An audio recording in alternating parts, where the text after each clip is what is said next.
Hello my dear friends, you're in the Military Summary channel, and this video we're going to discuss the situation in Gaza. Today we have a lot of very interesting updates, so let's start. As you know, the Secretary of State of the United States of America, Antony Blinken, yesterday visited Israel, and he had a lot of meetings, a lot of conversations with the Prime Minister of Israel, Benjamin Netanyahu, and mainly they were talking about the conflict in Gaza. For example, the Antony Blinken reported and told us that Hamas seeks to destroy the Israel and kill Jews. That was his words. Also, he told us that he is Jewish as well. So basically, he visited Israel not because of like the Secretary of State, but first of all as the Jewish according to his nationality. There was a press conference with Benjamin Netanyahu. According to this video, we see that Benjamin was watching at Blinken and listened to him very carefully. And Antony Blinken told us that until America exists, there are no danger and no problems for Israel. Furthermore, he visited Israel not as the citizens of United States of America, but first of all as a Jewish. And furthermore, he told us, and it's the most important, that Hamas is not the Palestinians. And this is very important because even the United States of America sees the difference between Hamas and the Palestinians and the Palestinian people. And he asked, of course, Benjamin Netanyahu to stop bombing and shelling Gaza, because basically the things that the Israelis do currently with Gaza is a military war crime. Obviously, we understand this, but we understand that from the other side, the Western countries can't say anything because we saw a lot of videos, a lot of things that the Palestinians made on the territory of Israel during the first days of their operation, of their special operation. So while Blinken and Benjamin Netanyahu were talking about the situation, all these things, meanwhile, another president, another very important person, let's call him like this, visited Syria. And we're talking about Raisi, the president of Iran, very important person. He has a lot of power, we understand this, and he visited Syria, and this person had a meeting and conversation with Bashar al-Assad, the president of Syria. These two men also discussed the situation in Gaza, and according to these updates, we see that a lot of Muslim leaders from one country fly to another country. We see a lot of reports are coming from the Kingdom of Saudi Arabia. We see a lot of updates from Turkey, from Erdogan. We see a lot of updates from Iran. We see a lot of updates from Syria, and we see also updates from Egypt. They tried to send some help to Gaza civilians, but the Israelis start bombing and shelling the border. Basically, we see that currently the Muslim countries are trying to create their own coalition. The only problem we see that they don't know who is going to be the leader of this coalition, because nobody yet called himself, this country, as a leader in this process, and obviously it's very difficult to force everybody to support. For example, the Russian President Vladimir Putin he was the first one who started talking about the problem in Gaza, and he told that the only solution in Gaza is to liberate and to give the independence to this region, to Palestine, with the capital in the eastern part of Jerusalem.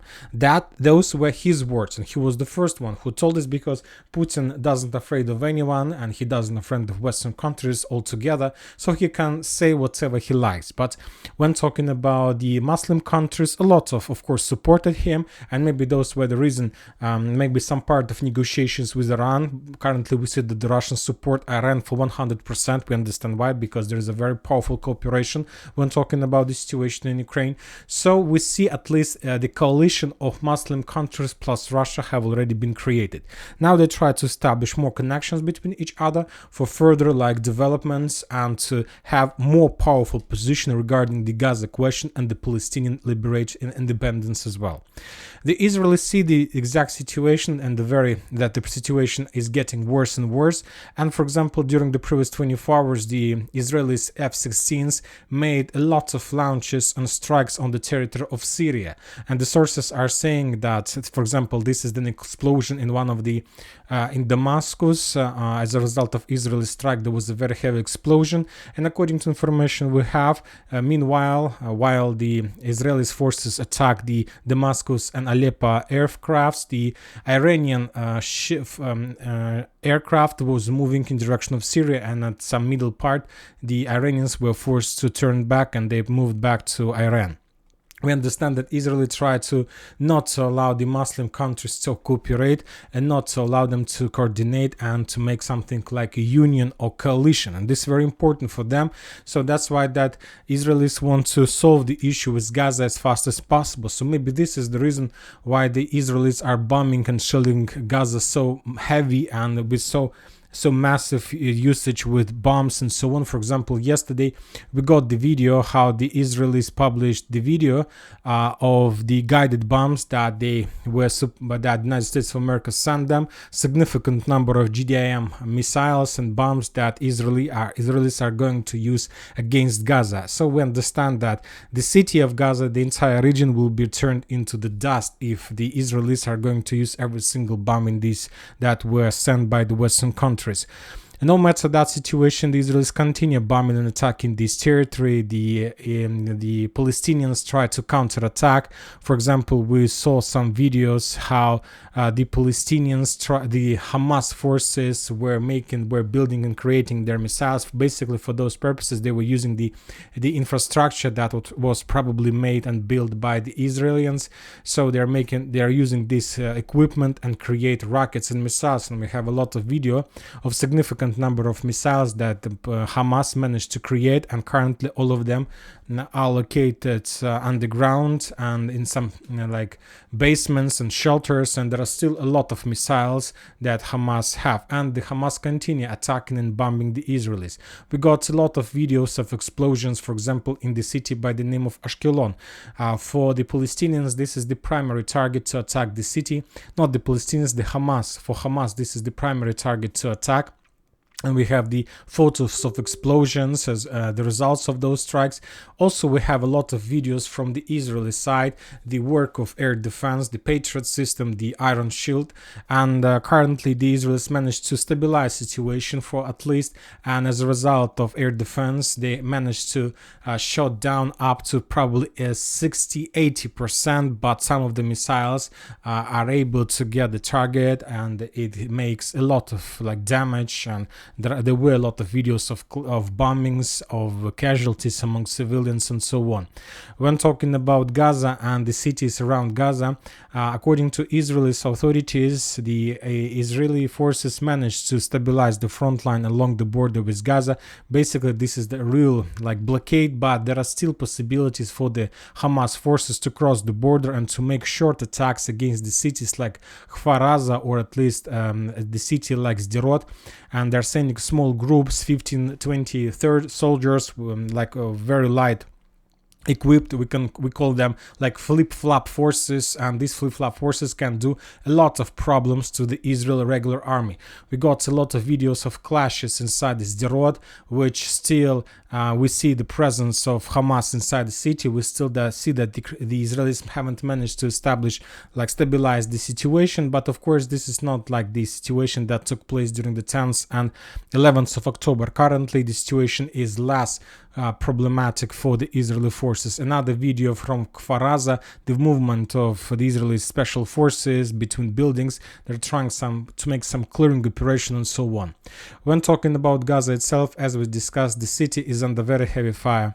The Israeli forces continue publishing the videos how the Palestinian buildings are falling one by one, and according to information we have, the Israelis required the Palestinian civilians to evacuate from the northern part of Gaza in a day, and it's around of 1 million population needed to be redeployed in one day. Obviously, it's impossible, and the United Nations have already reported and told the Israeli authorities that it is impossible to evacuate such a big number of people, and the problem is going to be very big. But we understand that Israelis, they don't care about the situation, and the reason of that is that they see that the Muslim countries are trying to create coalition, and it's not the question whether the Muslim countries are able and to create coalition. It's just a question of time, when exactly. So that's why the Israelis wants to complete the Gaza operation before the Muslim countries create coalition. And they need to work very fast. And as I understand, probably in the next 48 hours, we're going to start, the Israelis are going to start the ground operation, and they will try to capture and clear the entire Gaza. This is going to be obviously the bloody operation. We know the losses of Russian forces, for example, in Bakhmut. We know the losses of Russian forces in Mariupol, and the Ukrainians as well. But either the Russians and the Ukrainians were storming small cities, like 100,000 population or so on, and mainly those cities were empty, because during the artillery strikes the population were forced to withdraw and to leave those areas. But when talking about Gaza, there are a lot of civilians, and basically nobody knows what Israeli army can expect in this area. So we'll see, but it's going to be very, very bloody, let's say, offensive operation. Furthermore, don't forget that most of the Muslim countries have already warned the Israel and Western countries, United States of America and United Kingdom, that if the Israelis are going to launch a ground operation in Gaza, more Muslim countries will start clashes and will declare even war against the Israel. Furthermore, don't forget that, for example, that United States of America continues sending more and more forces in direction of in this area. We know that, for example, United Kingdom sends help for Israel. They're sending Royal Navy vessels and spy planes to support Israel. For example, the United States of America have redeployed their aircraft forces in Al Dafa. A squadron of 10 aircrafts arrived in this area to support Israel. So we see a significant concentration of forces, because the Western countries, the NATO countries, United States of America, United Kingdom, they understand that probably if the Israeli will stay alone one against these countries, against the Muslim countries, obviously the Israelis would be defeated, because of number of forces, because of modern warfare, because of drones, because of missiles and so on. So that's why they understand they need to support and to be as close as possible. So we'll see what is going to be next. And that's it for this video. Military Summary channel reminds to condemn any violence in the world. Thank you for watching. Subscribe to my channel, put your likes, join my Patreon, and have a good day. Bye bye.